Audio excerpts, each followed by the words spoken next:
In this video, we're going to talk about the training habits that make elite endurance runners successful, breaking down the strategies, practices, and habits in their running that set the winners apart from the rest of us losers.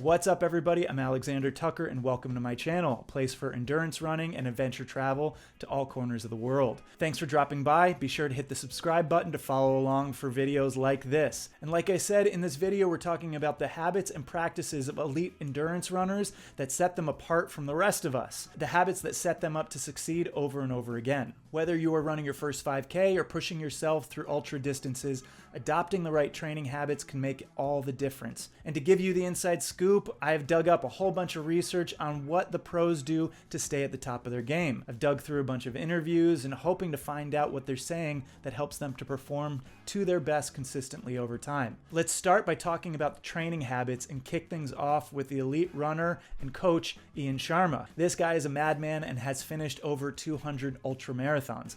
One thing that Ian emphasizes is consistency. For him, having a solid, regular running routine is the key to long-term success. It's all about sticking to a balanced schedule that includes running, cross-training, and rest. But as we all know, it's easy to hit those roadblocks along the way, whether it's a lack of time or motivation or even injuries, or just the general busyness of life. But Ian's advice is find a strong personal reason to keep running, whether it's for health, mental clarity, a race goal, whatever it is, having that why can keep you moving forward. And when injuries crop up, Ian suggests incorporating strength training, consulting experts like physical therapists to help keep you in the game.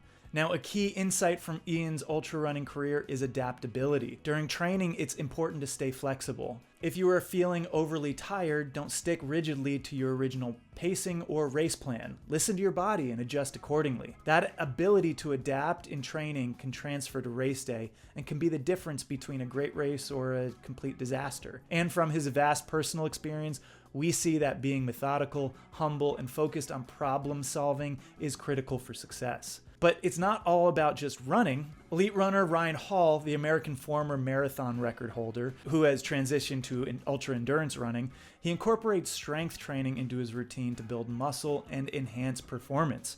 Strength training, along with cross training like cycling or swimming, they help improve cardiovascular fitness without impacting running. So what kind of strength exercises do runners need to incorporate? A few suggestions are a variety of whole body workouts, things like squats, lunges, and deadlifts, all for lower body strength, planks for core stability, step-ups for improved coordination, and single leg exercises to balance out the body and reduce injury. Cross-training is another part of the elite runner's playbook. Activities like cycling, swimming, and yoga help boost overall fitness and improve flexibility, and over time, enhance mobility, without adding the impact that running can sometimes cause. And then from there, we're looking at the habits of rest and recovery. When you're running ultra distances, you cannot push your body to its limits every single day. Rest is an integral part of the cycle. Without it, you risk burnout, injury, and performance plateaus. The best runners know this, and that recovery is where the real progress happens. Take the great Jim Walmsley, for example. He's one of the top ultra runners in the world,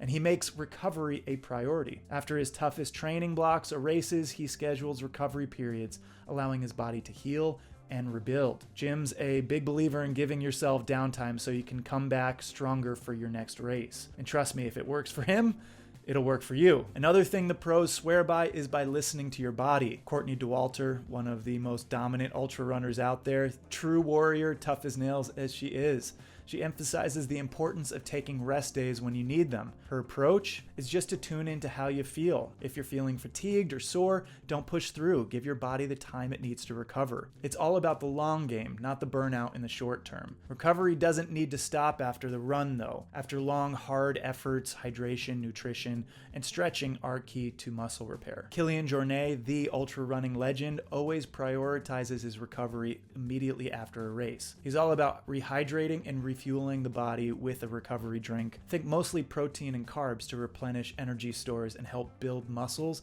to bounce back faster. But perhaps the most important recovery tool is sleep. Ryan Sands, the elite South African ultra runner, always talks about how crucial it is for him to get enough sleep, at least 7 to 9 hours each night, and for some people, maybe even more than that depending on their training cycle. Why? because sleep is when your body repairs itself, restores energy, and helps you recover mentally as well. Without deep sleep, you won't be able to perform at your best, no matter how hard you train. Another common practice among elite runners is foam rolling and stretching. Karl Meltzer, also known as the king of the 100-milers, uses foam rolling daily to keep his muscles in check. It helps reduce tightness, increase blood flow, and gets the blood flowing to the muscles, promoting recovery, and especially after long back-to-back runs. The best distance runners also use something called periodization. That's just a fancy way of saying they alternate between intense training phases and recovery periods. Timothy Olson, for instance, plans his training so that at this peak intensity is always around his most important races, giving his body enough time to recover in between those periods of intensity. It's all about balancing hard training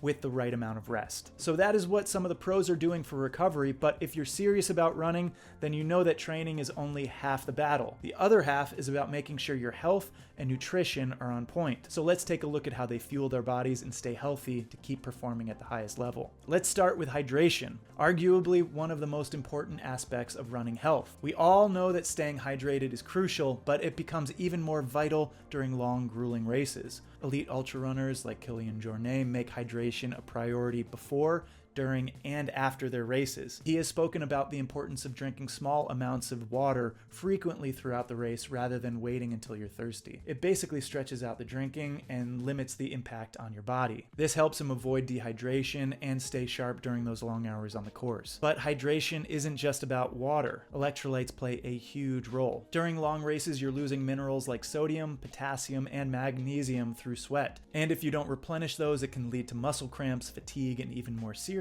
conditions like hyponatremia, which is not fun. You don't want that. Courtney Dewaulter knows this all too well. She emphasizes the importance of replenishing electrolytes, and she uses a mix of sport drinks, electrolyte tablets, and solid foods to keep her levels balanced. It's not just about hydration, it's about balancing fluids with the right minerals. Carbs are a primary fuel source for endurance athletes, especially in long races. During distance races, runners can sometimes consume between 60 and 90 grams of carbs per hour to avoid hitting the quote-unquote wall. Jim Walmsley relies on carb-based drinks, gels during his races to maintain high energy levels. And the key for him is making sure he's consistently fueling to keep his energy level up so that he doesn't crash during those later miles, just keeping a consistent drip of carbs and calories throughout the race. But carbs aren't the only fuel source you need for the long runs. As the hours tick on, solid foods start becoming more important.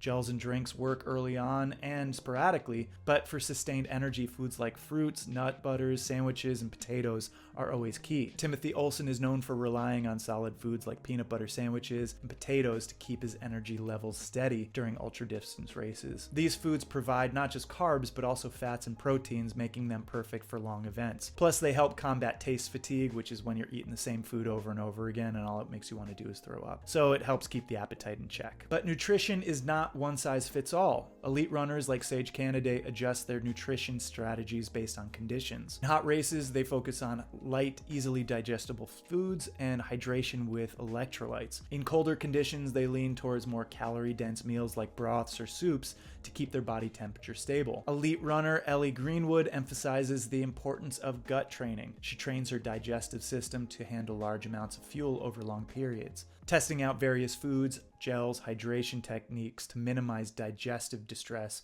on race day. After the race, recovery is just as important as fueling during the race. Elite ultra runners focus on getting a balanced post-race meal with carbs, protein, and fats to repair muscle tissue and replenish glycogen stores. Glycogen's a hard word to say. Proper hydration post-race is also key to help flush out the toxins and restore fluid balance. Kilian has talked about how he prioritizes recovery in the first 30 to 60 minutes after the race, immediately after finishing running. It's pretty quick, but it makes sense if you're trying to recover. So if you want to perform like an elite runner, these health and fueling habits are absolutely essential. Next, we're diving into the essential habits of running technique and performance that elite runners swear by. Let's talk about flexibility and mobility. Regular stretching, foam rolling, and yoga are essential for maintaining flexibility and joint health. Kilian is a huge advocate of dynamic stretching, such as leg swings and high knees, to increase blood flow and prepare your muscles for the effort ahead. These stretches activate your muscles and improve mobility, which is especially important for distance runners who need their bodies to stay fluid over long hours of running. Speaking of preparation, let's discuss warm-ups. A proper warm-up increases blood flow to your muscles and prepares your cardiovascular system for the long effort ahead. Elite distance runners know that warming up isn't just about preventing injury, it's also about getting mentally prepared for the challenge. Kilian emphasizes the importance of dynamic warm-ups. Instead of jumping straight into fast running, he includes dynamic stretches to loosen up the muscles and then light jogging or walking for about 5 to 10 minutes before ramping up the pace. This gradual increase in intensity prepares your body for the long hours ahead while avoiding injury. And after the race, cooling down is just as important. The goal of a cool down is to gradually bring your heart rate back down and prevent muscle tightness. Cooling down helps recovery, promotes flexibility, and reduces soreness. Elite runners like Sage Canaday know the importance of slowing down over the last 10 to 15 minutes of a race. Instead of stopping abruptly, they jog or walk slowly to allow their bodies to transition from high-intensity effort to a resting state. Kilian emphasizes the same tactics of a cool down and focuses on a gentle stretching, walking post-race, and sometimes using foam rolling or even cold water immersion for muscle recovery. He often stresses that while ultra runners focus on the race itself, the warm-up and cool down shouldn't be underestimated. And of course, Jim Walmsley, despite his aggressive racing style,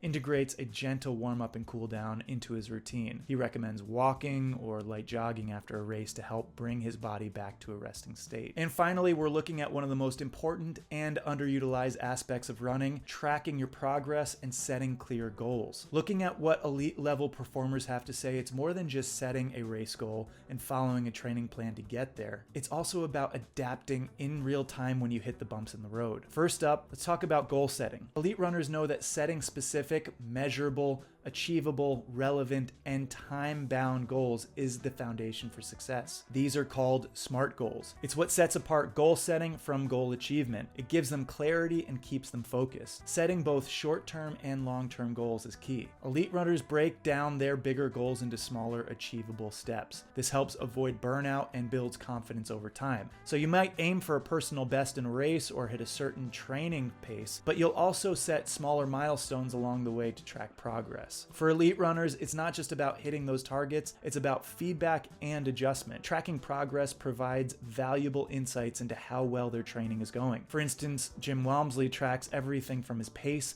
mileage, elevation, and how he feels during each session. This helps him refine his training plan and stay on course to reach his goals. But here's the thing, elite runners don't just stick rigidly to their goals. They're flexible and understand that things don't always go as planned. Sometimes progress is slower than expected, or injuries pop up. That's when they adjust their goals. Courtney Dewaulter, for example, sets long-term goals based on performance, but remains flexible. If race conditions change, or if she's feeling off during training, she adapts. It's about gradual improvement, not forcing yourself to hit every target. Another key to long-term performance is celebrating milestones and reflecting on progress. Elite runners understand the importance of acknowledging small victories. Whether it's running a longer distance or hitting a new personal best, achieving a race goal, or taking time to celebrate, it all helps maintain motivation. After big races or training cycles, Ryan Sands, like many other runners, reflects on what went well, what didn't, and making notes and changes for the future. This reflection is crucial for adjusting goals and improving for the next challenge. Long-term vision is also critical. While short-term goals keep you motivated day to day, I've got a race 3 months out, I need to train today for it, elite endurance runners always have their eyes on the bigger picture. They're thinking about continuous evolution and growth. Kilian, for example, shifts his focus between different types of races and terrains, always aiming to challenge himself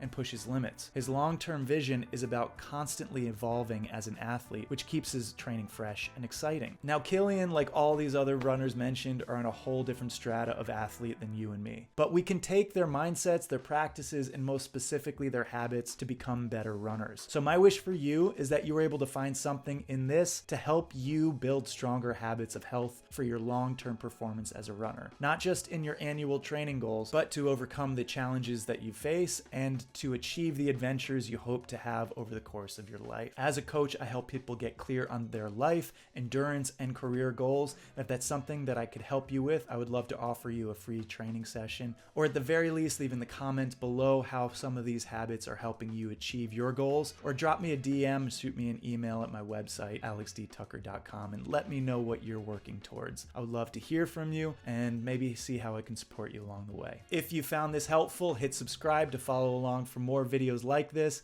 and tap that like button. Lets me know that it's something you enjoyed. Wishing you all the best. Happy trails, safe travels, take care.